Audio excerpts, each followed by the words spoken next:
A todos, a todas, muchísimas gracias por estar nuevamente en esta actividad que organizamos conjuntamente desde la Facultad de Derecho de la Universidad Nacional de Rosario, a través de la Cátedra de Derecho del Deporte, el Centro de Estudio en Derechos del Deporte, en la carrera de posgrado de especialización en Derecho del Deporte y el Colegio de Abogado a través del Instituto de Derecho Deportivo. Hoy vamos a abordar la temática de derechos económicos. Me acompaña el doctor Martín Montoya. Para quien no me conocen, yo soy Germán Gerbaudo. Bueno, voy a empezar con mi exposición y después le voy a hacer la palabra a Martín. Bienvenidos también a todos los que están virtualmente.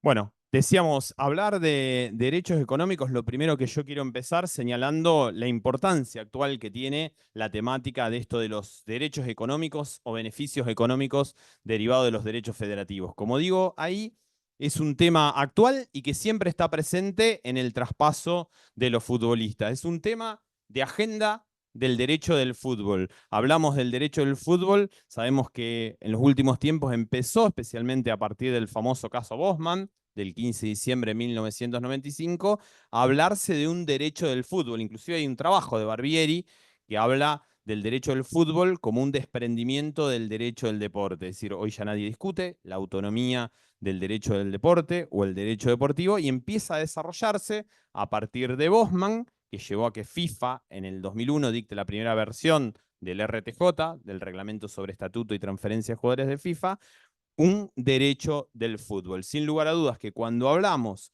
de la problemática de derechos económicos, es un tema actual, un tema de agenda actual del derecho del fútbol. Y como digo en esa introducción, es un debate que no se ha cerrado a pesar de la circular que dictó la FIFA, la circular 1464 del 22 de diciembre del 2014, que a mi modo de ver, de manera errónea, de manera incorrecta, estableció que los particulares, un tercero, no pueden ser titulares de derechos económicos de futbolistas. Ese año 2014, yo me acuerdo, fue un año de muchísimos vaivenes, porque al principio se hablaba que la FIFA iba a regular la participación de terceros en la titularidad de derechos económicos de los futbolistas. De hecho, me acuerdo, mayo del 2014, la FIFA anunciaba esa regulación. Julio del 2014, Mundial de Brasil, la FIFA designaba una comisión para regular la participación de derechos económicos.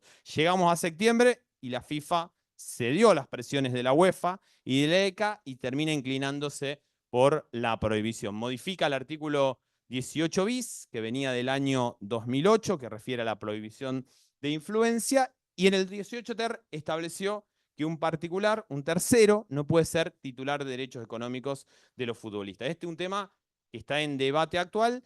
Como decía, creo que FIFA ha errado, se ha equivocado en ese camino y que perjudica en cierta manera a los clubes de fútbol sudamericano. Inclusive hay muchísima doctrina que hoy viene postulando que FIFA debería rever esta posición. Si ustedes ven el libro este que sacó este año Daniel Crespo, hay dos artículos, hay uno de Gonzalo Mayo y otro de Sebastián Pini, que hablan de esta temática y dicen que FIFA en un futuro debería rever su posición. Como ahí cito a este autor español, dice, pocos debates acaecidos en el derecho del fútbol han suscitado tanta polémica como el generado tras la prohibición por parte de la FIFA de los TPO, la prohibición de la propiedad de derechos económicos de jugadores por parte de terceros.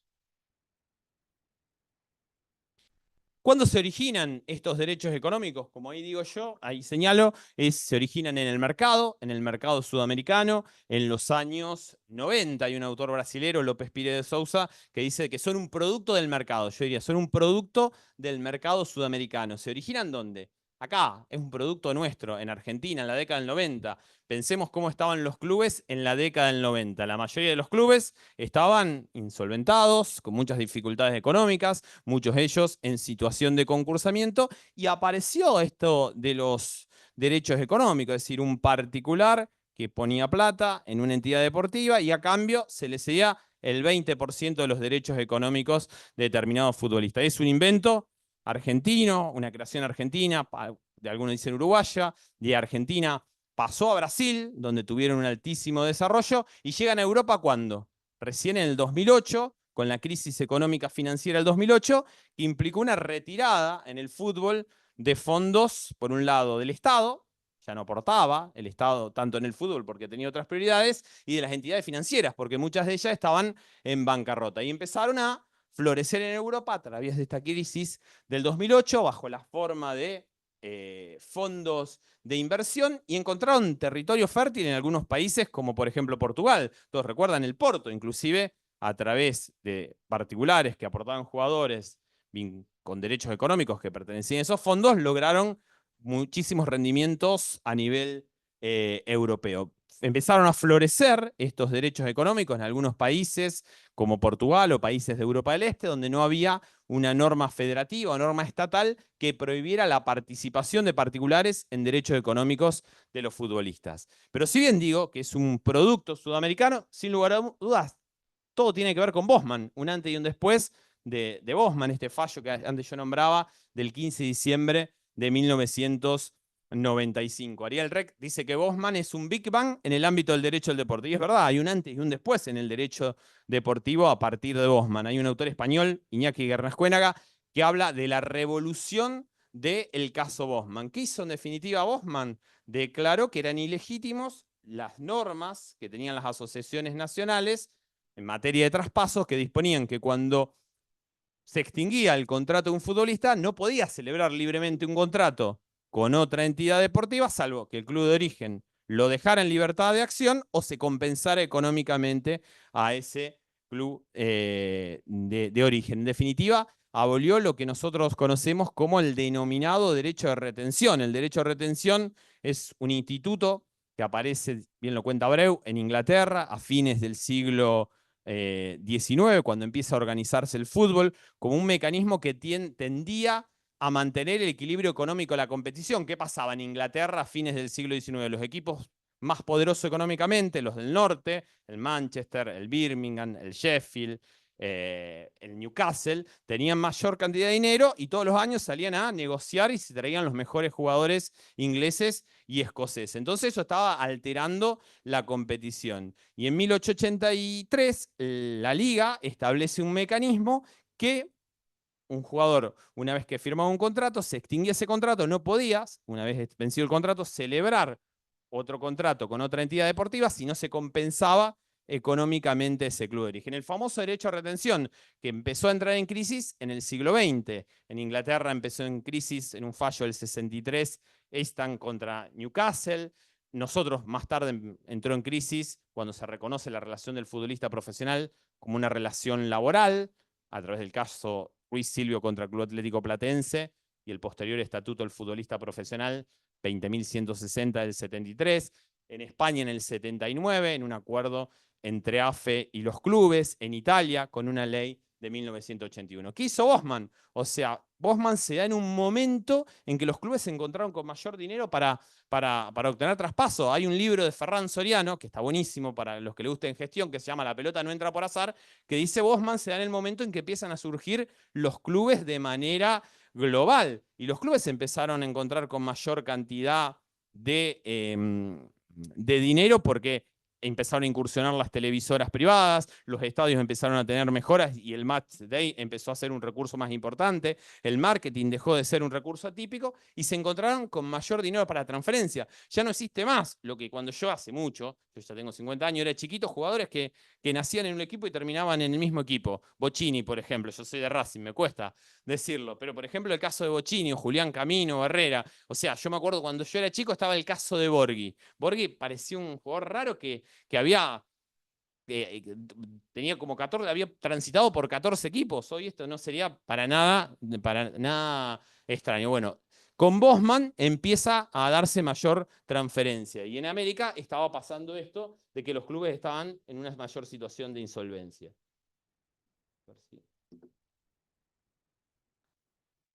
Para que voy para atrás.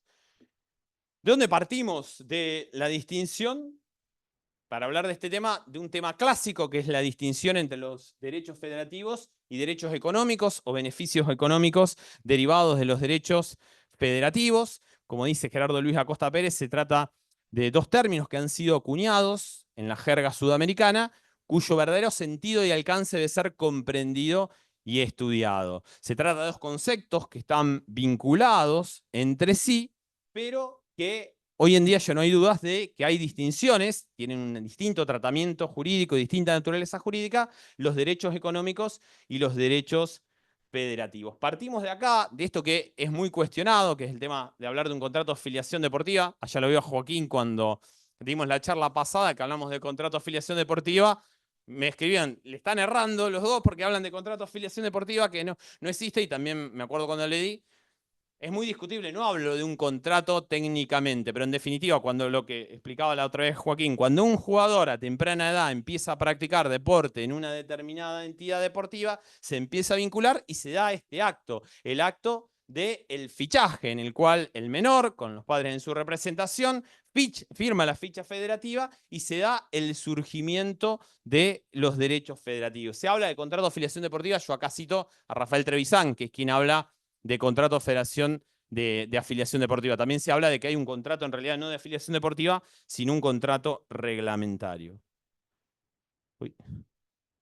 Los derechos federativos surgen con el acto el fichaje, con la inscripción de un futbolista, sea profesional o amateur, en una federación, y es fundamental ese acto del fichaje para que el futbolista amateur quede habilitado para intervenir en una competencia oficial, en el profesional, que se va a requerir la celebración del contrato de trabajo, y como establece el convenio colectivo 557 del 2009, la inscripción de ese contrato en la Asociación del Fútbol Argentino, que lo habilitan, en definitiva, para intervenir en una competencia oficial. Ahí le doy una definición de derechos federativos. Iván Palazzo dice que nacen con el fichaje y consiste en la potestad que detenta un club para inscribir en una asociación deportiva a un futbolista o a un deportista con la finalidad de que intervenga en una competencia oficial en su nombre y representación. Con el fichaje surge ese derecho federativo y surgen también expectativas, como dice, por ejemplo, en este libro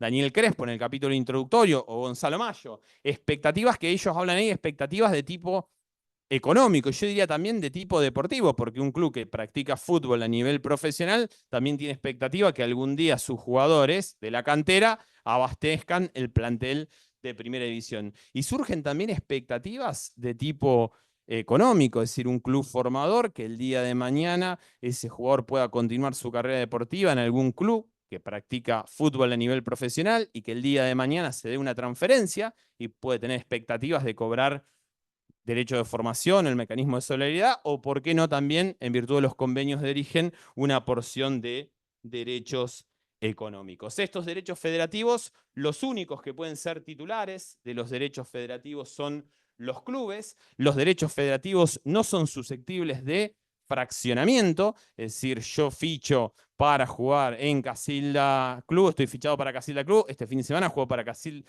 tengo que jugar para Casilda Club, no puedo este fin de semana jugar para Casilda Club, el otro para Alumni, el otro para Aprendice. Un derecho exclusivo para intervenir en representación de una entidad deportiva en una competencia oficial. Carecen de contenido económico en sí mismo. ¿Por qué? Porque están fuera del comercio. Esto tiene que ver a partir de Bosman, como dice González Molín, le dio una nueva configuración al concepto de derechos federativos. Quedaron desprovistos de contenido económico en sí mismo. En cambio, los derechos económicos son otras cosas. Tienen que ver, como ahí dice la doctrina, el valor crematístico de los derechos federativos, la vertiente patrimonial, el contenido económico, la expresión monetaria, la evaluación pecuniaria de los derechos federativos. En definitiva, los derechos federativos, acá yo les traigo una definición de Daniel Crespo, que es del 2007, es anterior al 2014, cuando estuvo la prohibición de particulares sobre, pueden ser titulares de derechos económicos.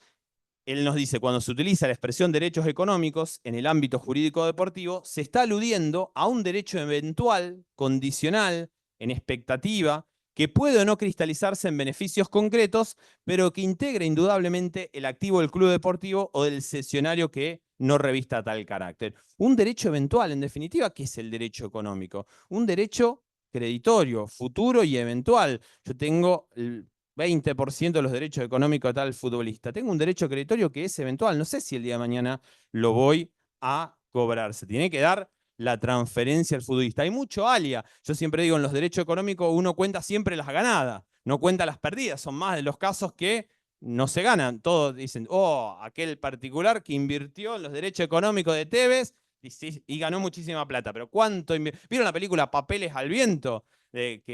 Una película vieja de particular que habían invertido en derecho económico. En la mayoría de los casos, o sea, todo invertimos y no se cristaliza en ingresos.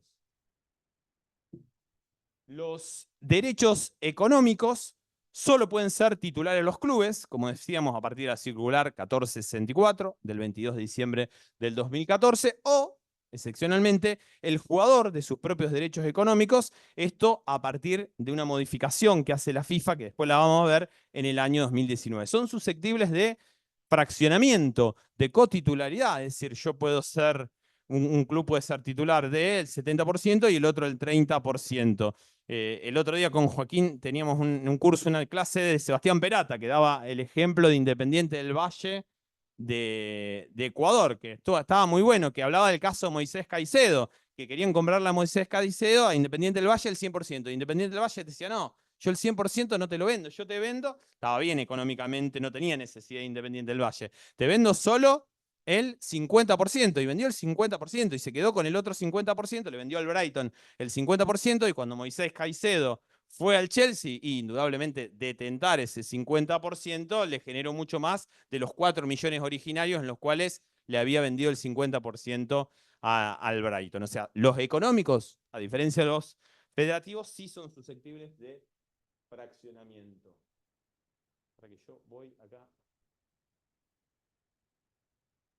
Denominación. Bueno, esto es un tema más técnico. Hablamos de derechos económicos, beneficio económico derivado de los derechos federativos. Norberto Uterelo con vehemencia ha criticado la expresión derechos económicos, porque él dice está mal hablar de derechos económicos, porque denotan el dominio sobre los derechos de otros. Por eso prefiere hablar de beneficios económicos derivados de los derechos federativos o beneficios económicos derivados de los traspasos de derechos federativos. Algo similar pueden encontrar una crítica de Rodrigo Ortega Sánchez. En Europa, cuando empezaron a explotar allá en 2013, 2012, empezó a hablarse de TPO, que en cierta manera también es una denominación que es criticable porque el cesionario en ese caso no tenía un derecho de propiedad, sino lo que decía yo anteriormente, un derecho creditorio. Eso es el derecho económico, un derecho de crédito futuro y eventual.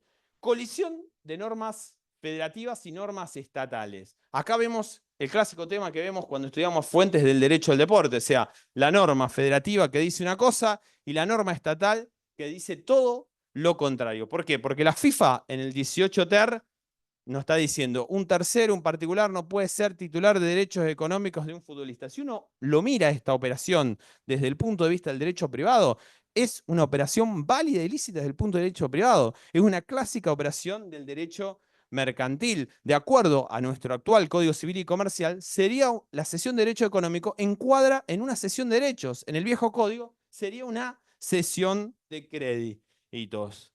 Es, en definitiva, si lo miramos desde la prisma, desde el punto de vista... ¿Qué prevalece? Bueno, y tenemos que decir, desde el punto de vista jurídico, prevalecería la norma estatal, tiene jerarquía superior, pero sabemos que hay una estructura piramidal del fútbol, una estructura institucional del fútbol, y la Federación, la FIFA, goza de un poder, digamos, un poder disuasivo hacia las distintas, hasta las 211 asociaciones miembros, y termina imponiendo su solución. Si uno lo mira desde el punto de vista del derecho privado, que sería, digo, una operación válida y lícita desde el punto de derecho privado, estamos hablando de un contrato bilateral, esa cesión de derechos económicos, es un contrato oneroso, porque cada una de las partes para obtener un beneficio se someten a un sacrificio, es un contrato consensual, se perfecciona con el mero consentimiento de las partes, y es lo que digo, un contrato aleatorio, porque uno cuenta las ganadas, no cuenta las perdidas. La mayoría de los casos, o muchos casos, no generan rédito económico. El objeto de esta cesión de derechos económicos, citando ahí a Abreu y a Lozano, podemos decir, el objeto de la cesión es el resultado económico de la futura transferencia del futbolista, que según la voluntad del cedente puede ser total o parcial, y la condición que debe cumplirse es que el jugador efectivamente sea transferido. Si lo miramos, seguimos esta mirada desde el punto de vista del derecho privado, es una clara operación válida y lícita desde el punto de vista del derecho privado. Es una cesión de derecho. Encuadra en el objeto el 16, que habla qué derechos pueden cedirse en sentido amplio, derechos que pueden ser cedidos, todo derecho puede ser cedido, excepto que lo contrario resulte de la ley, de la convención que la origina o la naturaleza del derecho. Es decir, es una operación que desde el punto de vista privado es una clásica cesión de créditos. Pero la norma FIFA lo prohíbe. Y llegamos al 18 bis, que habla el 18 bis de la influencia de los clubes. Es una norma que en la primera parte dispone que un club no puede, o un tercero, tener una posición desde el punto de vista contractual que pueda influir en los futuros traspasos de ese futbolista o en la relación laboral de un futbolista con una entidad deportiva. Y el segundo párrafo establece que la violación de este 18 primer párrafo, la comisión disciplinaria le podrá imponer distintos tipos de sanciones. Es una norma, el 18 bis, que fue incorporada en el 2008, con algo que pasaba acá, el famoso caso de Tevez y Mascherano, cuando Tevez fue traspasado del Corinthians, que era gerenciado en ese momento del Corinthians, al fútbol inglés, temporada 2006-2007, al West Ham. El West Ham estaba peleando el descenso con el Sheffield motiva una denuncia. ¿Y cómo terminó la historia? Bueno, el West Ham incluso se lo intimó al West Ham diciéndole, bueno, a ver, que informe quiénes son los titulares de esos derechos económicos. El West Ham guardó silencio. La historia, ¿cómo terminó? El West Ham fue sancionado por el Tribunal de la Federación Inglesa con 5,5 millones de libras y el Sheffield terminó descendido. Bueno, a partir de ahí, los ingleses endurecieron su sistema. Porque ¿qué tenía hasta entonces la Premier? Una norma que establecía y que prohibía la influencia. Endurecieron su sistema porque a partir del caso Tevez, no solo que la Premier empezó a prohibir la influencia, sino también la participación de terceros sobre los derechos económicos de los futbolistas. Para que acá me pasé, me parece. Esta norma, como decíamos, la que estaba antes del 2014, el 18 bis, no hablaba de una prohibición de que un particular pueda ser titular de derecho económico. Entonces, en ese interín, cuando se discutía, el 2014 fue un año que se recontradebatió este tema. Un montón de doctrina, que cito Barbieri, Ortega Sánchez, Hendel, Fraga, Torres y Fuente, Carol Coase, Daniel Xi, que decían, bueno, está claro, la FIFA no está prohibiendo que un particular sea titular de derechos económicos. Los admite. ¿Por qué? Porque en definitiva, ¿qué es lo que prohíbe? La influencia que ese tercero pueda ejercer sobre los futuros traspasos del futbolista. La influencia que ese tercero pueda ejercer en las relaciones laborales de un futbolista. Con lo cual, no está prohibido, está permitido. Igual criterio fue sostenido en un laudo del TAS del 20 de diciembre del 2013 de un jugador colombiano, Brian Angulo, que tenía un acuerdo con un fondo, y el jugador en 5 años transitó por distintos equipos que le decía al fondo, bueno, estuvo en el Rayo Vallecano, no, ahora te tenés que ir acá, y en un momento se cansó, se inicia una demanda y se llega al TAS. Este caso que yo le digo, del Tribunal de Zagreb, a mí me pareció, lo cito porque la cláusula era media llamativa. El dueño de los derechos económicos en ese momento de Dudu era el presidente del Dinamo Zagreb, pero tenía una cláusula muy atípica, no solo que Dudu tenía que ir a jugar donde el presidente del Dinamo Zagreb le decía, sino mientras durara la vigencia del contrato, si fallecía Dudu, se convertía en heredero el presidente del Dinamo de Zagreb. O sea, a veces había algún tipo de abusos o locuras de ese tipo. Lo novedoso, ¿cómo vamos en tiempo? Así, vamos bien. Lo novedoso, bueno, en 2014 vino la modificación a la RTJ. Como decía, se modificó el 18 ter, prohibición de que un particular sea titular de derechos económicos de futbolistas. Y se modificó el 18 bis, donde ya no habla solo de la influencia que pueda ejercer un tercero sobre los futuros traspasos de un futbolista, o la influencia que ese tercero pueda ejercer sobre la relación laboral de un futbolista a una entidad deportiva, sino de un club. Es decir, el club que se quedó con un porcentaje de derechos económicos que pueda influir de manera nociva o perjudicial sobre los futuros traspasos de un futbolista o sobre la relación laboral de un futbolista con la entidad deportiva. A partir del 2014, lo pongo ahí porque me acuerdo que era un tema que se debatió mucho y lo debatía, había escrito mucho este autor español, Luis Cazorla González Serrano, si quedaban prohibidas las cláusulas miedo. Las cláusulas miedo eran unas cláusulas muy comunes, ahora no se utilizan tanto, en aquella cláusula en la cual yo te cedo un jugador a otro equipo y establezco que en los partidos que se enfrente cedente y cesionario no puede jugar ese jugador, salvo que se indemnice, se pague una suma dineraria a el cedente. Se planteaba el interrogante, ¿quedan incluidas estas denominadas cláusulas miedo? Sobre todo se empezaron a plantear, yo me acuerdo, en aquellos años, en el 2019, porque el Real Madrid dijo que tiene muchísimos jugadores cedidos a través de sus inferiores, de su cantera, dijo, bueno, no vamos a poner más este tipo de cláusulas en los contratos. Y parecía llamativo porque precisamente el Real Madrid había sufrido mucho la situación de jugadores cedidos que iban a otros equipos. Había un caso de allá en la temporada 2003, pierden el Sardinero con el Real Racing de Santander con gol de Pedro Munitis, cedido del Real Madrid. Esa misma temporada, creo que era 2003, 2003-2004, queda eliminada de la Champions con el Mónaco, gol de Pedro Morientes, que también era un jugador que venía cedido. Y se planteó el interrogante si quedaban comprendidas las cláusulas miedo. En aquella oportunidad yo había escrito un artículo que entendía que sí. Las cláusulas miedo son contrarias a este artículo 18 bis del RTJ, dado que implican una influencia prohibida por parte del club cedente sobre la relación laboral del futbolista y el club cesionario. Entendía que afectan el derecho de ocupación efectiva del futbolista, es decir, el derecho del futbolista a desarrollar su trabajo. Y ahí, bueno, esto tampoco me voy a extender porque creo que vos vas a hablar más sobre este tema.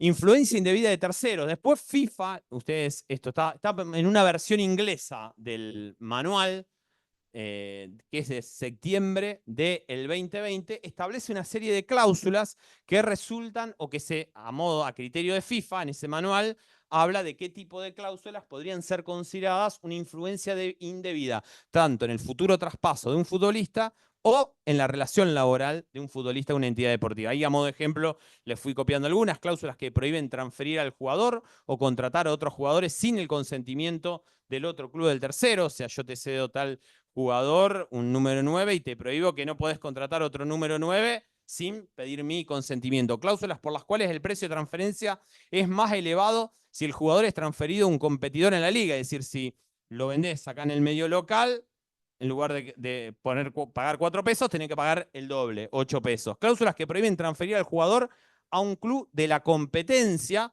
es decir, Racing que ponga que sea un jugador, bueno, no lo podés transferir a Independiente. Cláusulas que impiden al club decidir cuándo transferir al jugador.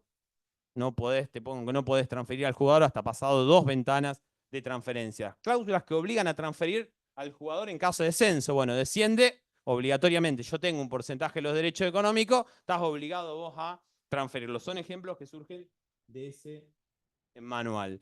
Influencia indebida en relación.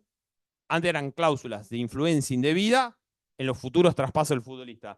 Influencia indebida en la relación laboral del jugador con un club. Cláusulas que garanticen que el jugador cedido tiene que jugar determinados partidos en la temporada. O sea, yo te cedo un jugador y establezco que, bueno, mientras esté en condiciones físicas, el jugador va a tener que jugar el 70% de los partidos de la temporada. Hubo algún caso, que fue el del Udinese, en la cual había sido sancionado, primero por la Comisión de Apelaciones de FIFA, el 24 de junio del 2020, y posteriormente la decisión fue revocada por el TAS. Y llegamos acá, al 18 ter, prohibición de que un tercero sea titular de derechos económicos del futbolista. Fue el cambio, que para mí fue la gran equivocación, de FIFA en el 2018. Terminó el debate, como yo les decía, 2014 parecía que se iba a reglamentar los derechos económicos. Yo me acuerdo ese año, yo hice mi tesis doctoral sobre este tema y me acuerdo que terminé el borrador. Y yo hablaba de que iba de la regulación. Yo en ese momento vivía en Casilda, se lo traje a mi director de tesis y llego a Casilda, me siento en la computadora y veo un Twitter que decía FIFA a futuro prohibirá que los terceros puedan ser titulares. Yo pensé que era una joda, digo, acá me van a decir que una cámara oculta para Tinelli, porque me cambiaba todo. Bueno, ese año 2014, FIFA, después de un montón de oscilaciones, haber designado una comisión para estudiar el tema y para plantear una futura regulación, terminó en septiembre diciendo: vamos a prohibir que un particular sea titular de derecho económico. Cede a las presiones de ECA y de la UEFA. En un momento la UEFA, que en ese momento era liderado tanto por Michel Platini como Gianni Infantino, que es lo que dijo, bueno, está bien, si FIFA no se manifiesta y se inclina por la prohibición de que un particular sea de titular de los derechos económicos de un futbolista, nosotros tomamos la decisión que en las competiciones europeas, Champions League o Europa League, no van a poder participar jugadores cuyos derechos económicos sean de un particular. Entonces la FIFA terminó anunciando en septiembre la prohibición y el 22 de diciembre dictando esta circular 1464, por la cual incorpora el 18 OTER y prohíbe que un tercero sea titular de derechos económicos de los futbolistas. Que en realidad en la práctica no terminaron, siguen habiendo particulares titulares derechos económicos futbolistas. El problema ¿qué es? Que lo mandamos a la clandestinidad. Me acuerdo algún autor por aquellos tiempos, Miguel María García Cava, que decía esto es como pretender poner puertas al campo, es como pretender tapar el sol con las manos, porque van a adquirir de las formas más encubiertas posible, pero van a existir particulares siendo titulares de derecho económico. No sé si está también Martín Vega, un compañero de Santa Fe, que la otra semana dimos una charla, y él hablaba del caso de la SAT en Uruguay. Y la SAT en Uruguay estaban desde el 2001 y empezaron a haber más casos de SAT vinculados al fútbol. Son muy pocos los casos que hay. O cesión de activo fútbol. ¿Cuándo? A partir del año 2015, en cierta manera vinculado a esta prohibición. Y ahí se planteó, apenas salió la prohibición, este fue uno de los temas que más se debatió. El futbolista puede ser titular de sus propios derechos económicos. El futbolista es tercero. En definitiva, la discusión era qué se entiende por tercero. En aquel momento, la circular 1464, en el numeral 14 de las definiciones, traía la siguiente definición. Tercero es parte ajena entre los dos clubes entre los cuales se traspasa el jugador o cualquiera de los clubes en el que el jugador estuvo inscrito previamente. Hubo una primera interpretación que inclusive fue confirmada por funcionarios de FIFA en algún congreso de la IAF, que decía, sí, el futbolista también queda comprendido en la noción de tercero. No puede ser titular de derechos económicos porque es una parte ajena entre los dos clubes. Después empezó la interpretación doctrinaria a ir variando esto. Ahí yo le cito doctrina, entre ellos yo recuerdo a Gabriel Lozano, que un muy buen artículo que había publicado en la revista Derecho del Deporte, que él decía, el futbolista podrá ser primero, segundo, pero nunca tercero. ¿Por qué? Toda esta doctrina, ¿qué es lo que decía? Nunca va a poder ser un tercero porque para transferirlo se requiere su consentimiento. Y a su vez, ya a nivel local, en cierta manera, si bien técnicamente no es un derecho económico, hay un porcentaje que le corresponde al futbolista en caso de los traspasos. El convenio colectivo de trabajo, el 5557 del 2008, en el artículo 8, establece que el futbolista tiene derecho a cobrar al menos el 15% de los ingresos, del monto bruto de esa transferencia. Esta doctrina decía, bueno, no podemos incluir al futbolista en tercero. Y acá empieza a cambiar. Cuando el 26 de junio del 2018 la FIFA emite un comunicado de prensa, todos estos equipos habían arreglado contractualmente en sus relaciones laborales reconocerle a los futbolistas un porcentaje de derechos económicos y llegaron casos para la Comisión Disciplinaria de FIFA. Y la FIFA anunció un comunicado de prensa en el 2018 que se iba a abstener de sancionar al Werder Bremen, al Panathinaikos, al Colo-Colo y a Universitario de Deportes de Perú, que eran casos en los cuales se habían cedido porcentajes de futuros traspasos de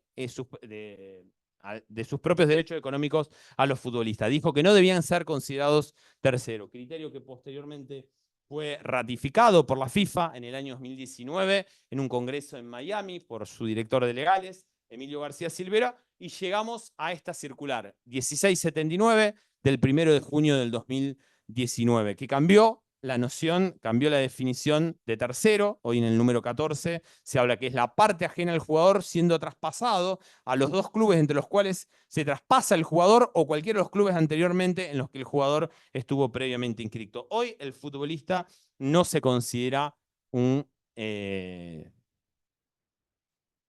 tercero. Me parece bueno esta solución que adoptó la FIFA en el año 2019. No veo obstáculo alguno para que un futbolista y una entidad deportiva negocien un contrato de trabajo y se reconozca al futbolista un porcentaje de una futura transferencia. Es decir, creo que puede ser un importante incentivo para concretar una determinada operación. O sea, yo futbolista me termino inclinando por celebrar determinado contrato de trabajo con determinado club, porque sé que en el futuro voy a tener un porcentaje de un futuro traspaso de derechos económicos en mi futuro traspaso. Creo que, en definitiva, es una operación que va a tener mayor virtualidad cuando, en caso de un futbolista que llega como agente libre, ahí va a haber un mayor margen de negociación. Esto yo lo puedo pactar tanto en el acuerdo de transferencia o en el acuerdo privado, en el acuerdo complementario al contrato de trabajo. Además, y hago una pausa, si uno tiene que ver con esto, siempre me acuerdo, cuando yo armaba este trabajo, me acordaba de otro caso cuando yo era chico, hace mucho tiempo, el caso de Canigia. ¿Se acuerdan cuando volvió Canigia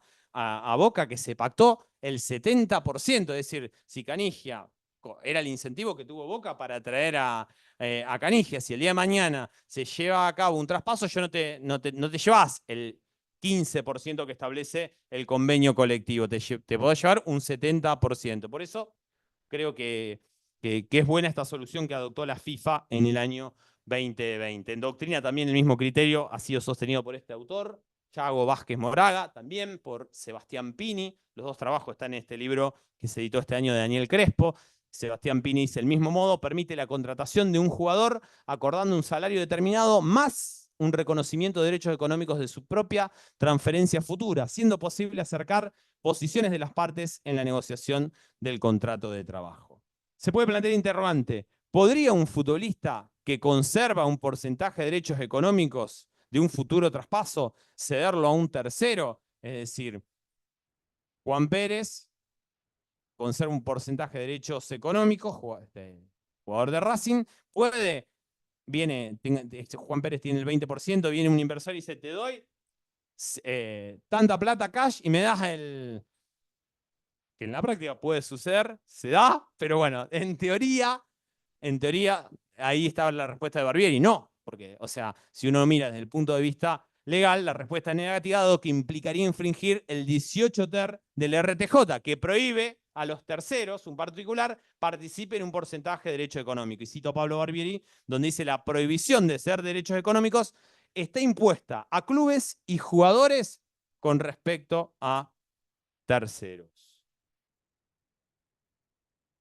Ya estamos terminando y te cedo. Derechos económicos y jugador en libertad de acción. Ahí yo cito a Martín Auleta, dice: este es uno de los temas más controvertidos en la materia. Hoy yo creo que ya está superada, fue en su momento un tema controvertido. Necesariamente el derecho económico requiere que de la existencia de un contrato de trabajo. Si el jugador queda en libertad de acción, si se extingue la relación laboral, se pierden los derechos económicos. Es decir, antes, cuando el inversor titular particular, titular de derecho económico, necesitaba que el jugador mantenga el contrato vigente con la entidad deportiva, porque si el jugador se extinguía el contrato de trabajo, ya no existía la posibilidad del traspaso, de esa indemnización por traspaso, y yo poder cobrar los derechos económicos. Hay, como le cito alguna doctrina, como por ejemplo Daniel Crespo dice: pero una cosa es clara, los derechos económicos del club y del cotitular, si existe, se extinguen con la terminación del contrato laboral deportivo. Hay distinta doctrina que avala lo que vengo diciendo, y se dio en este caso un viejo laudo del TAS de Español contra Club Atlético Vélez Sarsfield. ¿Se acuerdan del Cholito Pose? Aquel extremo que tenía Vélez, en lo cual Vélez le transfiere, le vende el 50% de los derechos económicos al Mallorca y conserva un porcentaje. Y el contrato que tenía Vélez con Pose se extinguía antes del vencimiento de la expiración del préstamo, y por lo cual se vencía ante el contrato de trabajo que Pose tenía con Vélez que el préstamo. Esto ustedes ven a veces en los mercados de transferencia. Racing cede un montón de jugadores. Se va Nacho Galván a Defensa y Justicia. Previamente renovó su contrato. Vencía el contrato en diciembre del 2024. Lo prolongó hasta el año 2025. En este caso, ¿qué pasó? Cuando venció el préstamo, Mallorca celebró un nuevo contrato con Pose y Vélez le dijo: no, pará un momento, vení, yo te soy titular del 50%. Y llegó al TAS, y el TAS considera, en definitiva, consideró que los derechos económicos, según el RTJ, tienen relación con la existencia de un contrato de trabajo. Por lo tanto, sostuvo el TAS, consumado el contrato de trabajo, también se terminan los derechos económicos. Y último tema, el tema que voy a tratar brevemente, jugadores aficionados, convenio de origen, que algo ya había tratado Joaquín en el encuentro anterior y que generó bastante polémica el día que se trató. Niños, niñas y adolescentes frente al fútbol. Nosotros en nuestro país seguimos un sistema rígido que no se permite movimiento de jugadores aficionados sin la conformidad del club que está registrado. Yo recién le decía, con Bosman se abolió el derecho de retención. Bueno, hasta ahí nomás, pero uno vemos que, por ejemplo, el Reglamento General de la Asociación del Fútbol Argentino establece ese sistema rígido. Si un jugador se quiere ir de un club a otro, requiere la conformidad del club de origen. Y en la práctica se dan estos denominados convenios de origen. Es decir, mi club, Casilda Club, supongamos, de Casilda, forma a determinado jugador y viene Newell y se interesa por ese jugador y, bueno, las partes celebrarán un determinado convenio de origen, que si el día de mañana ese jugador llega a ser profesional, si se cumplen determinados objetivos, si cumple determinada cantidad de partidos, bueno, el club de origen se hace acreedor de determinada suma dineraria, el valor equivalente a 10 salarios mínimos vitales de un jugador de primera división. Casilda Club conserva un porcentaje de ese jugador, de Juan Pérez, el 20%. Si el día de mañana es traspasado, Casilda Club se hace acreedor, se le pagará en función de ese porcentaje que se pactó en el convenio de origen. Ahí Daniel Crespo dice, son varios aquellos contratos celebrados entre el club formador y otro club interesado en registrar al jugador antes de su mayoría de edad, por el cual el nuevo club reconoce al club anterior un beneficio económico futuro derivado de un potencial traspaso del derecho federativo de dicho jugador. Este tipo de convenios generalmente se celebran entre un club que practica fútbol a nivel amateur y un club profesional, pero no exclusivamente. Pueden darse entre dos clubes de Rosario, entre Newell, Rosario Central, entre Racing y Vélez. Se requiere un consentimiento tripartito con ratificación expresa de los progenitores, en caso de menores o quien ejerza la responsabilidad parental. El objeto de estos convenios, ahí aparece lo que antes decíamos con la cita de Gonzalo Mayo, con Daniel Crespo, el derecho económico en expectativa. Es decir, ¿cuántos clubes de origen celebraron con chicos que fueron cedidos a Newell, a Rosario Central? Son muy pocos los que llegan. ¿Y cuántos convenios quedan firmados y quedaron archivados en el club? Pero tengo un derecho económico en expectativa. ¿Por qué en expectativa? Porque depende que el niño el día de mañana se convierta en un profesional y se alcancen determinados objetivos. Es decir, si se les firma contrato profesional, se convierte en profesional, tengo derecho a que me paguen una suma equivalente a 10 salarios mínimos correspondientes a un jugador de primera división, si el club de primera división. Y eventualmente otro objetivo, si yo conservé un 15%, un 20%, ¿qué requiero? Que eventualmente ese profesional el día de mañana sea traspasado. Cláusulas usuales, lo que venía diciendo, cláusula vinculada al cumplimiento de determinados objetivos. Por ejemplo, que el jugador suscriba el primer contrato para que se active esa cláusula, que sea profesional, que se celebre el primer contrato. El jugador juegue determinada cantidad de partidos. Puedo poner, bueno, no solo siendo profesional, sino recién esa cláusula se va a activar cuando el jugador siendo profesional juegue en el equipo de primera división X 10 partidos. Reserva un porcentaje de derecho económico, un 20, un 25. Todo dependerá también ahí de la habilidad de negociación de las partes, también de las características del jugador, del club de origen. Si hay clubes de origen que verdaderamente son clubes que se dedican a la captación y formación de talento y a la hora de negociación van a tener muchas más posibilidades que mi club de Casilda, que cuando venía alguien y no había mucho margen de decir 25, 30, no, te doy el 20 y no había mucho margen. Y la jurisdicción, esto tiene que ver con un fallo que no está firme, que también lo vimos la semana pasada, que me parece interesante. Nosotros sabemos que después de que en el año 2022, a 3 días de ganado la Copa del Mundo, se celebró una asamblea ordinaria y extraordinaria de la Asociación del Fútbol Argentino que modifica el estatuto. Y esa modificación del estatuto creó a la Cámara Nacional de Resolución de Disputas, que es hoy un órgano estatutario, un órgano de resolución de disputas dentro de la estructura institucional de FIFA, y entre las cuestiones que tiene competencia esa Cámara Nacional de Resolución de Disputas, la AFA lo crea por estatuto en diciembre del 2022, dicta su reglamento en mayo del 2022, designó parte de los árbitros en junio, julio del 2023, perdón, y quedaban 3 árbitros designar, que estaba pendiente por una discusión que había con quién tenía la representatividad de los agentes. Se terminó de completar la Cámara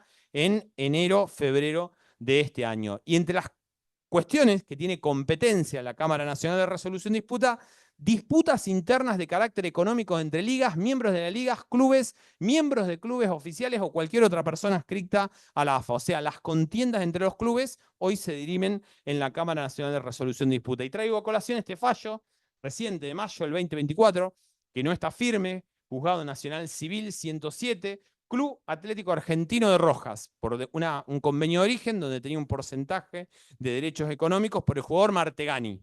Cuando Martegani lo vende San Lorenzo a la Salernitana, se activó la cláusula. Entonces, Argentino Rosario interpone la demanda contra San Lorenzo. Le corren traslado de la demanda a San Lorenzo y San Lorenzo le dice excepción de incompetencia. Acá vos tenés que ir a dirimir la controversia a la Cámara Nacional de Resolución de Disputa. No es competente la justicia ordinaria. Le corren vista al fiscal y el fiscal dijo no es una incompetencia, es un agotamiento de una vía administrativa previa, que es cuestionable, porque en definitiva, si vos tomaste la Cámara Nacional de Disputa, las resoluciones son apelables al TAS, no hay mucho, no es que estoy agotando una vía previa, pero digamos que el fiscal la vio difícil y pateó la pelota al costado. Y resolvió el fallo, Juzgado Nacional Civil número 107, que se declara incompetente. Dice, sí, es incompetente la justicia ordinaria para entender en este conflicto en el cual el argentino de Rojas reclama derechos económicos a San Lorenzo,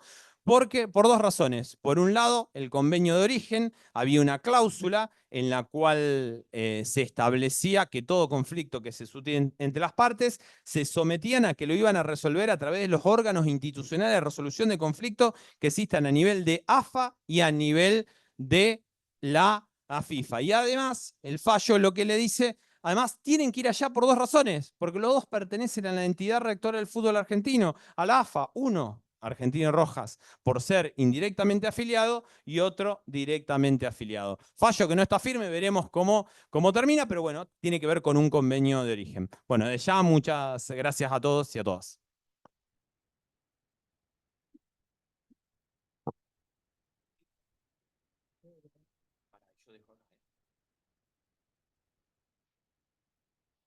Ahí me puso ese tenía función compartida. Ahí está apareciendo el tuyo. Ahí está. Listo.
Hola, ahora sí.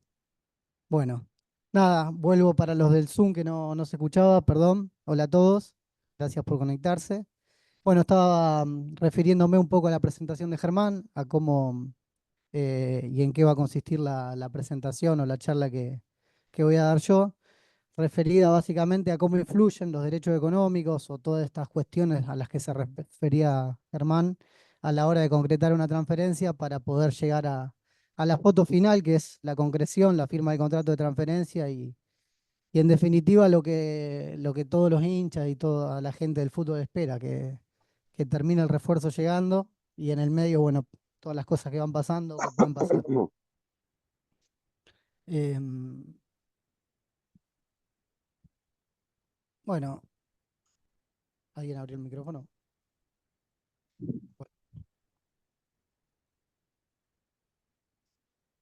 Bueno, con respecto a las definiciones, Germán abundó bastante en lo que son las definiciones. Yo copié también la de Daniel Crespo.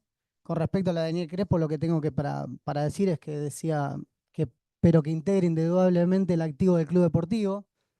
Acá se presta confusiones porque muchas veces los clubes deportivos se piensa que tienen un activo y básicamente no lo tienen porque los derechos económicos, como decía antes Germán, dependen de multiplicidad de factores que son imposibles en muchísimas ocasiones de controlar y de saber, dependen obviamente también del rendimiento del jugador, dependen del contrato laboral del jugador, como dijiste bien en el último fallo, eso está claro. Sin contrato laboral no hay derechos económicos, salvo contadas ocasiones cuando uno los cede y los conserva, que esa básicamente es la expectativa de muchísimos clubes, decir, bueno, lo vendo, como citaste el caso de Moisés Caicedo, eh, y más adelante, bueno, voy a decir desde mi punto de vista en qué casos conviene a lo mejor conservar, porque a lo mejor el caso de Caicedo sí es muy claro, porque sí, sí, tiene 18 años, tiene la verdad la proyección de jugador que uno le ve, yo le voy a conservar el 50% porque apuesto, pero en un jugador de 31 años yo no sé si conviene conservar el 50%. Vendelo, como sea, y fíjate a ver qué te dan. Entonces, bueno, por eso digo, el activo, como activo de club, es muy difícil de saber básicamente qué tenés, porque muchas veces también hablan de que, bueno, puedo afrontar tal o determinada deuda o tal, sí, deuda que generé vendiendo jugadores. Y todo el mundo acá, bueno, sabe, o la gente que está en el fútbol sabe que vender un jugador de fútbol es muy difícil y que en realidad la venta o la transferencia es la excepción y no la regla. Es decir, todos pensamos que, bueno, no, vendemos, el año que, digo, en general los clubes y en el fútbol argentino en particular también, el año que viene vendemos y después no vendés y se arman los problemas que se arman. Con respecto a la definición de Emilia García Silvero, obviamente que está hablando de los TPO o de los derechos económicos en cabeza de particulares, porque dice que es como un derecho de tercero que presumiblemente invertido en el club. Presumiblemente, no sé por qué pone la palabra presumiblemente, porque seguramente a lo mejor hay veces que no invierte y se le reconoce igual el derecho económico. Eso es otra particularidad. Eh, y bueno, dice, pero nunca de la titularidad de la misma, ni del derecho de querer jugar en un club correspondiente, eso está claro, ni influir en un futuro traspaso. Evidentemente, esta definición es anterior a la regulación de FIFA, que después los prohibió. Y acá es o puede ser la ficción que generalmente permite o facilita la concreción de una transferencia, eso lo digo yo. Así que, eh, entonces, bueno, reconocimiento de derecho económico que pueden tener lugar simultáneamente en la transferencia o ante una transferencia. Jugador X porcentaje más el 15% que te reconoce el fútbol argentino. El intermediario del club de destino a veces se le reconocen porcentajes derivados del futuro. No, porque yo quiero más de comisión, entonces ¿cómo termina la película? Bueno, te reconozco si lo vendemos un 5 más. Agente del jugador, que no es el mismo que el intermediario, entonces termina siendo, a lo mejor se le termina reconociendo a la gente porque tampoco percibió la comisión que quería, un porcentaje de una futura transferencia. Entonces estamos todos en expectativa de recibir algo en algún momento, o la gente que participa en las transferencias en algún momento, para ver si se saca la transferencia adelante. Club vendedor, club cedente, que hay un reconocimiento del club de destino, que son los clubes, el club de destino que le reconoce al club cedente o al club que vende. Y previo a la transferencia, el club de origen, que se dio el jugador, que es lo que se refería recién Germán, el inversor privado, que por más que esté prohibido, muchas veces aparecen los inversores privados, el agente del jugador, que a lo mejor para que el jugador firme el primer contrato o la ficha o la renovación de contrato pidió una comisión, una exclusiva, una futura transferencia, y a veces aparece el mismo jugador en la familia. En el caso de Haaland decían que estaba el padre, en el caso de Mbappé la mamá. Entonces tenemos jugador familiar, agente de jugador, inversor privado, club de origen, club vendedor, club cedente, agente de jugador, intermediario. Cuando te encontrás para realizar la transferencia, que todo eso cuadre, termina siendo muchísimas veces muy difícil y lo que termina de alguna manera aceitando para mí, desde mi punto de vista, son esos porcentajes futuros de si vamos en expectativa que después vamos a ganar todo más. Por lo menos lo que se dice cuando están todos sentados en la mesa. Obviamente, cuanto menos gente sentada en la mesa, más fácil hacer la transferencia. Ahora, cuando están todos ahí, porque claro, el club quiere vender, entonces llama al club de origen que tiene el 20%. Che, lo quiero vender, pero vos tenés el 20%. Baja el 15%, le ha pasado al amigo de Central Córdoba, no sé si alguna vez, pero te ha pasado.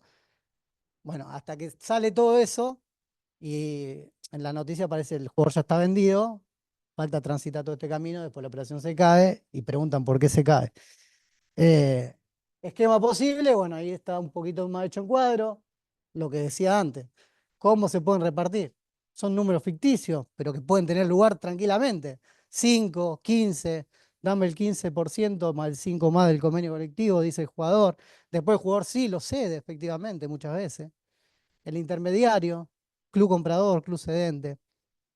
La verdad que son muchísimas cuestiones que hay que tener en cuenta. Básicamente lo que se refiere a la cesión de los derechos económicos, la transferencia de derechos federativos, el club A le vende al club B los derechos federativos con cargo o sin cargo, porque hay veces que se transfiere sin cargo, nada más que para bajar la carga salarial del plantel y de esa manera conserva un porcentual de los derechos económicos en expectativa. Evidentemente, cuando uno los transfiere sin cargo, conservando un derecho económico, lo hace porque piensa que no es el mejor jugador que tenés o que tiene un valor muy alto salarial, entonces preferí bajar el salario y decir, te lo cedo sin cargo y conservo a lo mejor la expectativa que en algún momento se venda. Como también decía Germán, la mayoría no se vende. O sea, todos esos derechos económicos que quedan dando vueltas, que muchas veces contablemente también se activan en los clubes, hasta que se materialice, eh, muchas veces no, la mayoría de las veces no pasa. Eh, bueno, denominación, derecho económico, Celon Fee, lo van a ver también que lo denominan en Europa o los clubes ingleses. Y después está la otra cuestión que es la plusvalía, que ya lo están haciendo muchos los clubes europeos, no sé, por lo menos yo sé bastante que lo veo, que es la diferencia entre lo que lo pagó y lo que lo vendió, un porcentaje.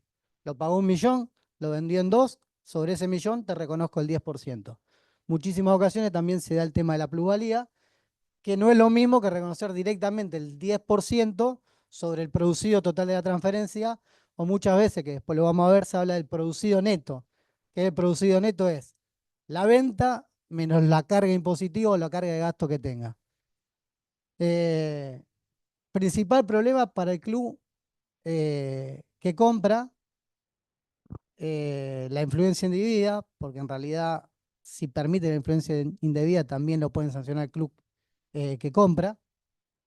Y el principal problema para el club vendedor es proteger su porcentual, pero se encuentra con un problema para proteger el porcentual cuando lo vende con el 18 bis, que era lo que estaba nombrando Germán recién. El gran problema del 18 bis o del club que vende es no tener la influencia, de no ejercer influencia indebida o de entrometerse en los asuntos patrimoniales o en las cuestiones negociales o laborales del club al que vos le vendiste. Lo que pasa es que cómo le explicás al club que vos estás asesorando de que le vas a vender el 50% nada más, como el caso de Moisés Caicedo, pero no le puedes decir al otro club que no le rescinda el contrato en determinado tiempo, porque hay influencia indebida. Entonces, ay, bueno, pero le vendo, yo me quedo el 50%, rescindió el contrato al año, mi 50% desapareció. Sí, desapareció. Es el riesgo. ¿Qué hacen los clubes vendedores? Infringen el 18i. Constantemente, constantemente, constantemente. ¿Por qué? Ahora lo vamos a ver, porque la sanción que dice FIFA es multa, y yo prefiero que me pongan una multa y no perder a lo mejor 5 millones de dólares por el 50% de un jugador. Entonces, eh, en general, yo no sé, Hernán, acá pero vos tenés más experiencia. La nulidad de alguna cláusula de influencia indebida, ¿la has visto? No, a nivel FIFA, que te declaren la nulidad, es decir, no podés rescindir, nulo. Multa. Exacto. Te la puedo pedir el otro club, te dice, no, mirá, esto nulidad, porque es un abuso, como lo configure.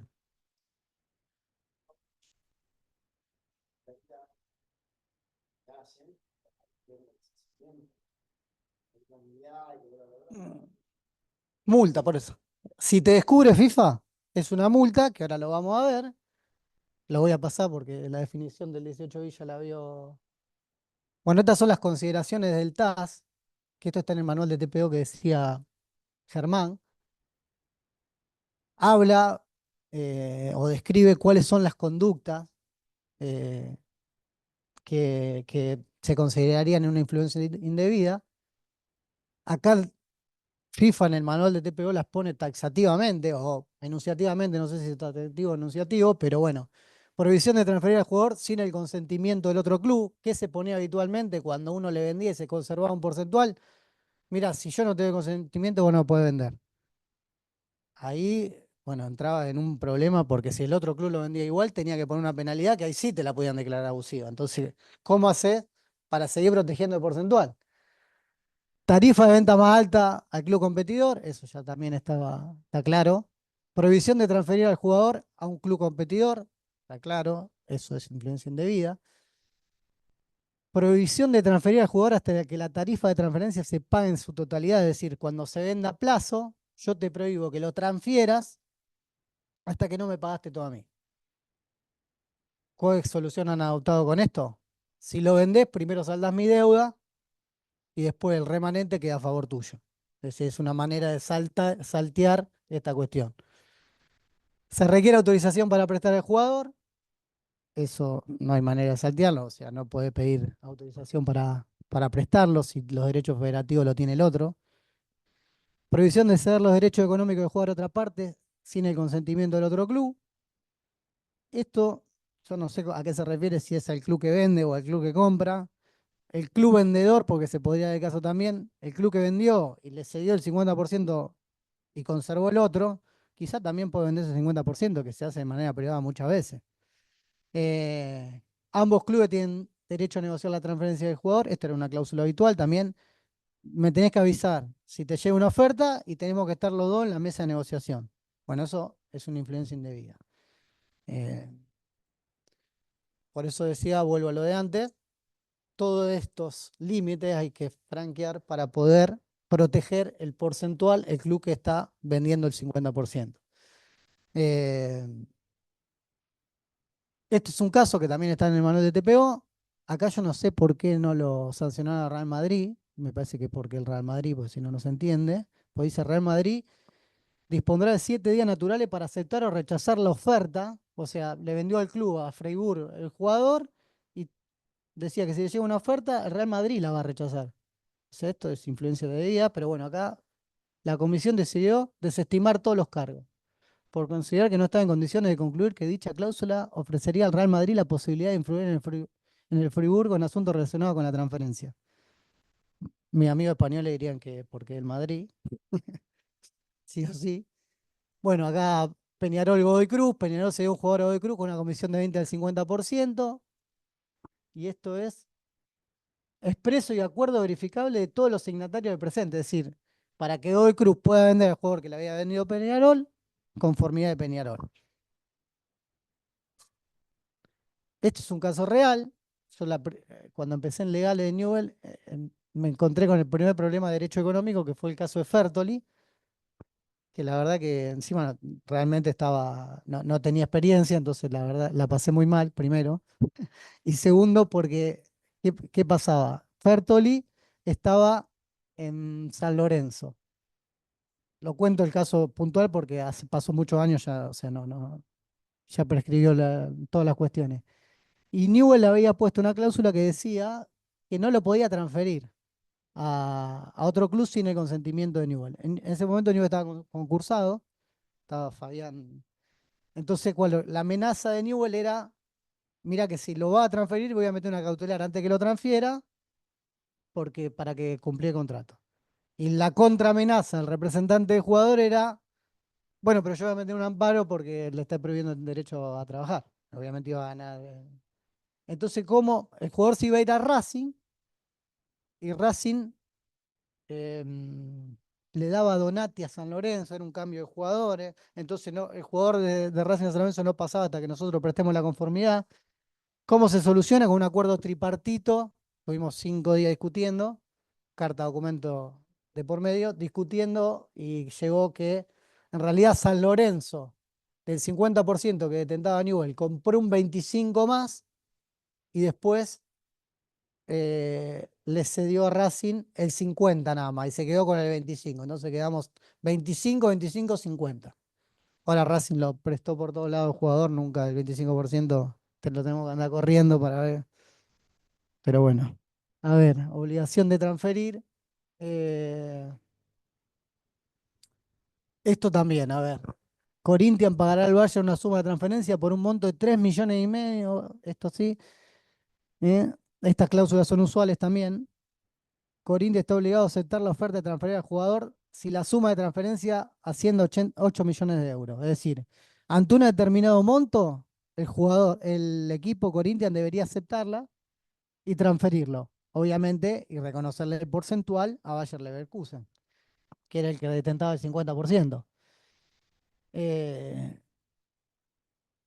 Estos consideraron que era una influencia indebida. Una posible solución que se me ocurre es, en lugar de poner que debía venderlo obligatoriamente, poner una cláusula que diga que en realidad si no lo vende está obligado a comprarme.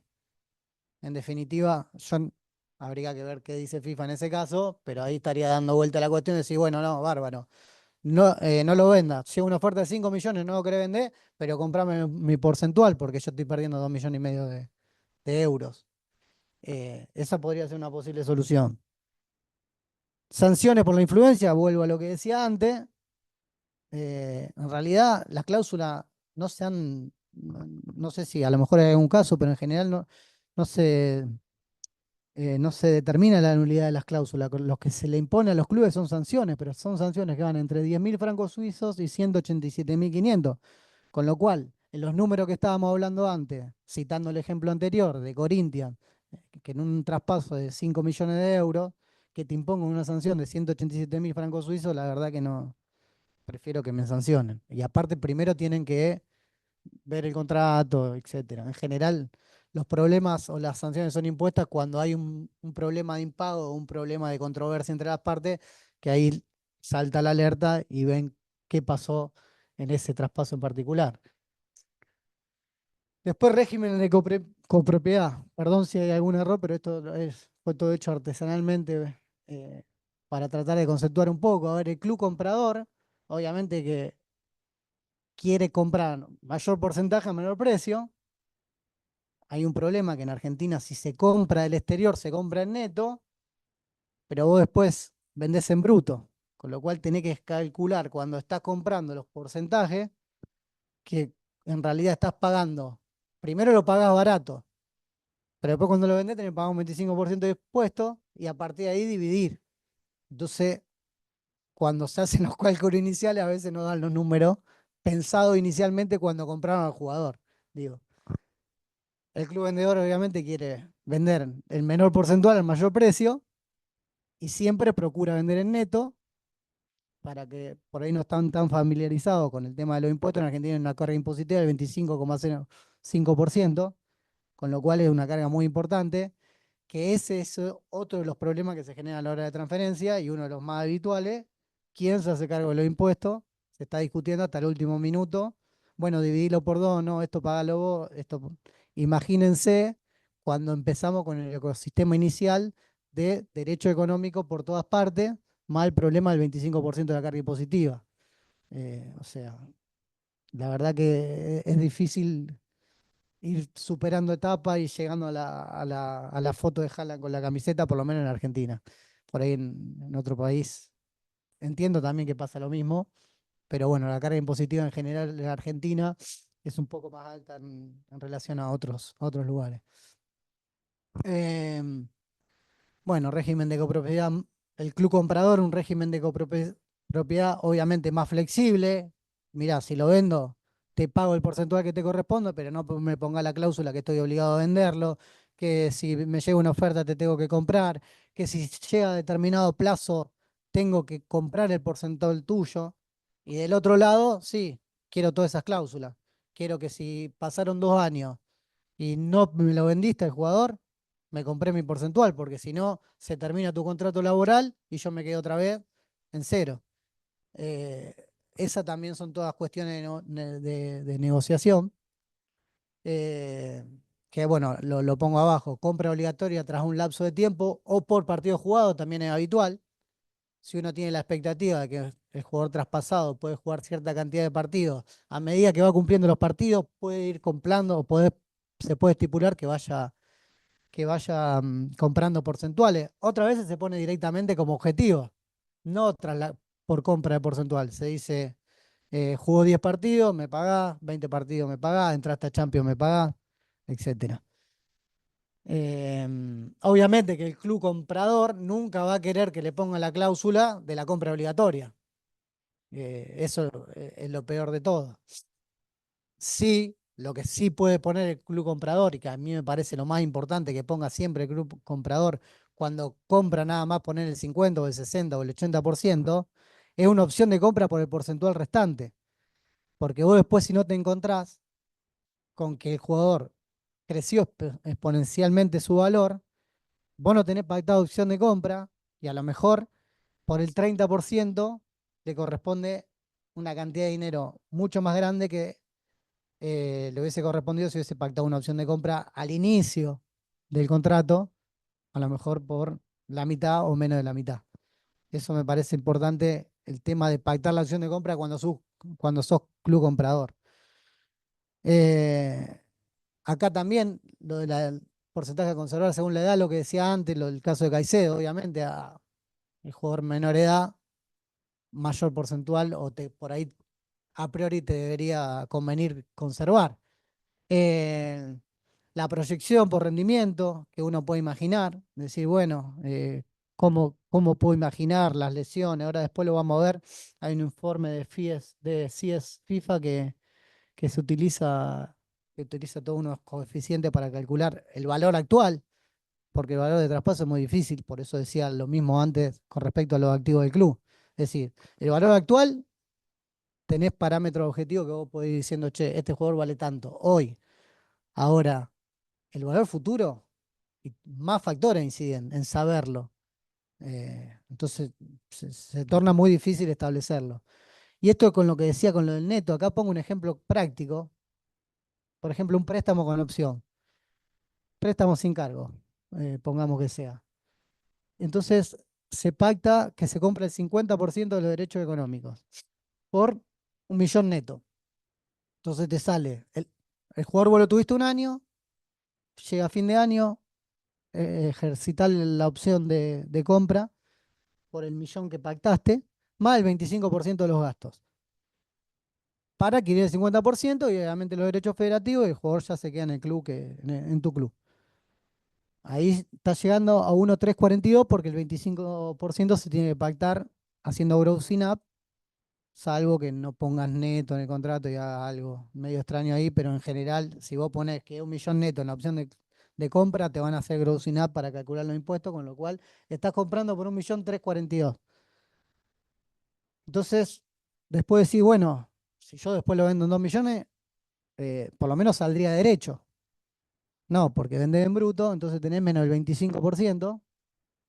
Con lo cual te queda 1.490.000 dividido 2, te queda $745.000. Y vos habías pagado 1.342.000. Entonces, ¿cómo queda la cuestión? Es que te quedaste menos $597.000 el jugador de 50%. Para llegar al punto de equilibrio, necesitas vender en 3, para ganar necesitas 4. Un jugador que lo pagaste 1 millón supuestamente neto, cuando vos mirás el contrato, decís 1 millón neto, después esta plata la recupero seguro. Esa es la cuenta que hacen todos. Después cuando te pones a mirar, tenés que llegar a 3 o a 4. Más que nada cuando los porcentuales comprados son tan pocos. Eh, Cláusulas especiales, obligación de vender por determinado monto, preferencia para la venta, ponen algunos, que eso para mí viene por el hecho de que antes te pedían la conformidad para transferir al jugador. Es decir, el club que te vende, el club comprador le dice vos para poder transferirlo, que es lo que hablábamos antes, una influencia indebida. Entonces, ¿qué te hacen ahora? No, dame un pacto de retroventa o la preferencia para la venta, que en realidad es solamente a los fines informativos para saber a cuánto lo está vendiendo, porque ¿qué pasa? No quiere que lo defrauden y le digan que lo está vendiendo por 1 cuando en realidad la oferta es de 3. Entonces, De esa manera, al tener la información a través de la preferencia para la venta o el pacto de retroventa, vos lográs saber a cuánto lo está vendiendo o cuánto es la oferta para o trabar o complicar las cosas. Es solamente para sentarte en la mesa, no es que lo va a poder comprar porque no tenés el derecho, el contrato laboral del jugador, o sea que no existe eso. Por más que lo pongan, y lo ponen muchísimos clubes, pero bueno, yo creo que viene por ese lado. Y algunos han puesto el absurdo también del canon locativo sobre los derechos económicos que conservan, como que le cobran un canon locativo por esos derechos económicos. No tiene ningún sentido ni siquiera en el nombre, porque no podés locar algo, porque en realidad el uso te lo dan los derechos federativos y no los económicos, con lo cual en realidad no estás haciendo uso de los derechos económicos. Entonces no podés locar nada. Eh, pero bueno, se usa. Quizás tendrían que usar otro nombre, no sé. Posible valor de reventa, puse acá, puede haber más. Club de destino, a dónde va, edad, partido jugado, posición, rendimiento individual, si juega en la selección, si tiene posibilidad o no, liga de destino, lesiones anteriores, todo eso, valor de reventa, eh, pero imposible saberlo. Y después, derecho económico versus valor de transferencia, un aspecto importante a tener en cuenta, bueno, esto es lo que decía antes, la valoración que realizan los equipos de fútbol del valor de su plantilla para determinar su estado contable. Pero lo que hay que tener en cuenta es que el valor contable no indica necesariamente la solvencia o es un indicador fiable para poder determinar la capacidad del club de enfrentar su deuda futura mediante la transferencia futbolista. Yo creo que acá hay una disyuntiva entre acertar o achicar el margen de error. Me parece que en realidad lo que deberían apuntar todos los clubes es achicar el margen de error y no acertar, porque le van a errar más de lo que acierten. Entonces, lo que se debería hacer es que se achique ese margen de error tomando en cuenta o tomando variables objetivas, que en definitiva las tenés. Obviamente hay un área muy grande porque es un deporte, es un juego, influye en multiplicidad de factores, pero en definitiva, si vos, vuelvo a lo de antes, estás pensando que si vendiste un jugador a la Liga de Azerbaiyán, después lo venden 5 millones de dólares, lo más probable es que no pase. Y pongo este ejemplo más drástico o lo más absurdo para graficarlo, porque a veces también venden, no sé, Portugal pues dice no, porque Benfica, sí, Benfica vende por 100, pero vos se lo vendiste al Río Ave. Lo más probable es que Río Ave no venda por 100, lo venda por 2. Si lo vende, y a lo mejor desaparece porque después cambió de mano de dueño y no sabe qué pasó. Eh, Después, bueno, esto es parte del informe de la valoración de los jugadores que hace este centro de investigaciones científicas de Suiza, que dice la estimación objetiva e independiente del valor de las transferencias también resulta útil a la hora de negociar crédito. Bueno, no, esto es lo mismo que puse antes. Ah, la valoración de la transferencia de la plantilla también es útil. Sí, bueno. Eso es una. Hay muchos indicadores que usa este centro de investigaciones científicas. Uno de esos. Es decir, ¿para qué sirve ese análisis que hace? Para esto, para negociar créditos, para ver los estados contables o el valor de la plantilla. Y estos son los factores de incidencia que establece. Plazo de contrato, edad, minutos jugados en competiciones domésticas, europeas y selecciones, progresión de la carrera, goles, pases exitosos, gambeta, asistencia, selecciones, nivel económico del club comprador y la inflación del que tuvo el mercado en ese momento. Es decir, en el momento que compran el jugador, cómo está el mercado, porque por ejemplo este año se gastó muchísimo más, creo que un 20% más que el año pasado y un 40% más con respecto al anterior, con lo cual eso también es un indicador o un factor de incidencia en el posible valor de traspaso futuro del jugador. Y después el caso de Ezequiel Ponce, yo en su momento, eh, bueno, hubo un caso que lo comento brevemente, a lo mejor muchos ya lo conocen, pero fue un Newell conservaba el 40% de los derechos económicos de Ezequiel Ponce que estaba en la Roma. La Roma lo vende al Sparta de Moscú. No, sí, la Roma lo vende al Sparta de Moscú y declara una transferencia de 3 millones. Paralelamente a, al jugador a Ponce, a la transferencia de Ponce, vende a Romagnoli, que era un arquero que venía de la Serie C y no había jugado nunca, y lo vende también por 3 millones, o sea, simultáneo. Ponce, Romagnoli. En ese momento uno trataba de buscar consideraciones más de derecho, lo encuadraba por el lado de la simulación. Hoy en perspectiva yo creo que lo que termina eh, incidiendo en el resultado o en el éxito del juicio, porque después en FIFA perdimos, pero en el TAS nos terminó dando la razón de que el valor de Romagnoli no era 3 millones, sino que estaba mal valorado y en realidad correspondía todo a Ponce, fueron estos factores objetivos. Es decir, nosotros pedimos un informe al CIES de cuál era la valoración del jugador que hacía el CIES y lo presentamos, un peritaje, y el CIES determinó que el valor del jugador era 8 millones basado en todos estos factores. Y me acuerdo que en la audiencia del TAS el árbitro y el árbitro, fundamentalmente el abogado de la Roma, le decía, ¿pero usted está seguro? Sí. Y era un suizo, que obviamente no se le movía un músculo de la cara, y decía, estoy absolutamente seguro por todo esto, por todos estos coeficientes. Y después, creo que el otro factor fundamental fue el cuadro al lado, que lo pone FIFA. FIFA dice, ustedes no tienen razón, porque no podemos probar la relación entre la venta de Romagnoli y la venta de Ponce, y pone el cuadro. Que después nosotros el cuadro lo llevamos al TAS porque es evidente, o sea, uno tenía 5 años de contrato, el otro tenía 2. Los salarios, uno fue al equipo 2, otro fue al equipo 1. Y bueno, lo que termina al final también incidiendo muchísimo es que cuando termina el juicio, como a Romagnoli le habían hecho 2 años de contrato, había quedado libre. O sea, todavía no estaba la sentencia del TAS, el jugador ya no estaba más en el Spartak. Era, por eso digo que yo creo que, si bien dentro del área del fútbol hay un montón de cuestiones, que obviamente también para nosotros como abogados, creo que estas son herramientas que tenemos que utilizar. Y además también creo que también dentro de la estructura de los clubes, que esto es una charla que después vamos a hablar, y también lo vi bastante allá en España y así, el rol por ahí, no solamente el abogado, sino el contador y por ahí lo que son esas profesiones más técnicas están mucho más ligadas y directamente relacionadas con lo que es la toma de decisiones deportivas.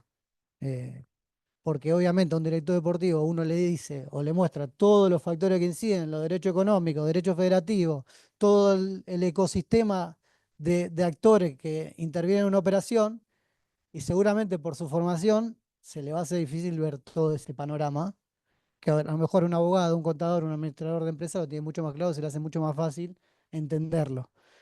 Eh, entonces creo que el rol, y en Argentina está digamos, ese problema también de profesionalizar y profesionalizar desde gente que tenga conocimiento de la industria específico.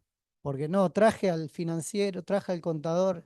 Sí, bueno, yo creo que el fútbol en sí hoy ha tomado una dimensión tal y ha tenido una especificidad tan propia que es muy importante que tengan conocimiento especializado quienes trabajen en la industria.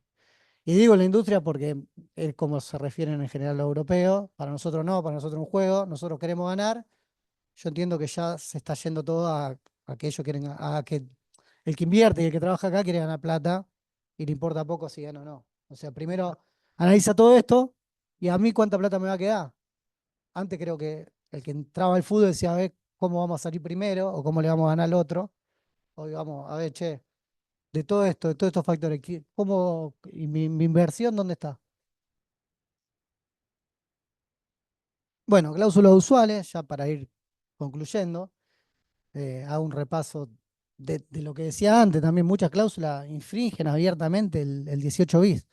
Pero bueno, cuando uno es club, vendedor, trata de imponerlas o de disfrazarla de alguna manera para proteger ese porcentual, que en el caso de los clubes argentinos es muy importante. ¿Por qué? Porque es la principal fuente de financiamiento de los clubes, la transferencia de los futbolistas. En la Argentina no hay derecho de utilización como hay en España a ese valor, no hay capitales privados, por lo menos dueños de clubes, o abiertamente no hay dueño de club, a lo mejor en apariencia, como decía García Silvero en la definición de TPO hay alguno. eh, pero entonces uno, del rol que tiene en el contexto donde está trabajando, tiene que, bueno, ¿cuál es mi principal activo? Bueno, proteger ese porcentual como de lugar. Yo creo que, vuelvo a lo de la Roma antes, cuando la Roma vio que nosotros metimos el juicio por ese 40%, no habían entendido nada. Pero bueno, para nosotros era una fortuna de plata, porque vuelvo a lo mismo, el principal activo que tienen los clubes de Argentina. eh, futura cesión. Esto es una cláusula habitual que se pone que, bueno, que tengo derecho a recibir el 50% de la suma que le corresponde conforme al porcentual, los plazos, cuándo te tienen que pagar, etcétera. Y esto lo pongo y vuelvo al anterior porque hay, ¿qué pasaba muchas veces para burlar este derecho económico, este derecho a percibir una futura cesión? El club que compraba, después cuando revendía el jugador, decía que vendía nada más su porcentaje de derecho económico. Entonces, no, yo vendí lo mío. El tuyo vos ahora sos copropietario del otro que le vendí. Entonces, en realidad terminaba que nunca ibas a haber realizado el activo, porque si te van pasando de club en club, ¿hasta cuándo voy a ser yo copropietario y hasta dónde llega la cadena? Entonces se empezó a poner que en realidad, eh, a ver, ¿dónde está la cláusula? No se extingue por la sociedad de renovaciones, ni por bien surgen, tampoco se extinguirá por sesiones temporales. Bueno, hay en algún lado, en alguna de todas estas cláusulas, en estos juegos de palabras, dice que en realidad nunca podrá ceder el porcentual sin ceder el porcentual del club que te lo vendió. Es decir, si vos vendés tu porcentual, vendés al mío paralelamente. Si conservás derecho, yo conservo mi porcentual sobre los derechos que vos conservás. Y si te dan plata, cualquier suma de dinero que te den por esa transferencia, se divide todo pro rata. Es decir, te dieron por el préstamo 100, bueno, sobre esos 100, si yo conservé el 30 es mío. Si después te dieron 50 más porque por partido jugado, bueno, el 30% sobre esos 50 es mío. Entonces es muy importante eso de eh, decir, no podés solamente ceder tu porcentual, cuando cedes también la parte mía que me corresponde a mí, y todo lo que percibí lo percibí a prorrata. Y después se da una descripción amplia de qué se considera lo que es la transferencia, en el sentido de decir partido, porque bueno, ¿qué ponen? Partidos amistosos, todo lo que tenga relación con la transferencia, también va a generar el derecho mío a percibir el porcentual que detento. Eh, Eso también me parece importante. Después ahora algunos clubes incluyen cláusulas de rescisión. O sea, el club que le vende le dice, tenés que poner la cláusula de rescisión de 10 millones en el contrato laboral del futbolista. Entonces, bueno, sí, pero ¿por qué? ¿A raíz de qué viene esta? eh, Viene a raíz de, para después tener algún indicador de si pasan alguno de estos supuestos. ¿Qué pasa si rescinde sin justa causa el jugador? ¿Qué pasa si no sé, si tiene rescisión con justa causa? Entonces, para determinar las consecuencias de estos supuestos, dicen, me tenés que pagar lo que establezca la cláusula de rescisión o lo que pusiste de cláusula de rescisión, que en realidad se la impuse yo. ¿Vale? Entonces no es que me tenés que pagar lo que pusiste en la cláusula, sí, lo puse a instancia mía. Para mí también eso es influencia indebida, obligarla a poner un determinado monto, una cláusula, porque aparte estamos hablando que el club que vende siempre va a querer que la cláusula sea lo más alta posible, el club que compra por ahí también, pero el jugador no. El jugador quiere que, obviamente, que la cláusula sea lo más baja posible. Entonces hay una influencia indebida claramente. Eh, ¿Qué pasa si rescinden de mutuo acuerdo? Creo que esto es el ejemplo más claro de lo que decíamos antes. Todos los clubes ponen que no se puede rescindir de mutuo acuerdo. El contrato laboral entre el club que compró el jugador y el jugador. ¿Por qué? Porque el derecho económico del club que vendió depende directamente del contrato laboral. Es una influencia indebida ahí. En los términos descritos por FIFA o determinados por FIFA, entiendo que sí. Pero lo que pasa que ¿por qué se pone esto? Porque ¿cuál era la maniobra? Bueno, rescindimos de mutuo acuerdo en los lugares donde no está tan controlado el tema o no hay un control económico muy fuerte de las ligas o una auditoría fuerte sobre los clubes que se hace, reciben la plata por otro lado, la recibe el dueño del club ese que le había puesto hasta la herencia. Entonces, bueno, no puede rescindir. O sea, se trata de ajustar lo máximo posible para proteger ese porcentual que uno detenta. Así que bueno, con esto termino la presentación, así que bueno, gracias a todos de nuevo. Espero que les haya gustado.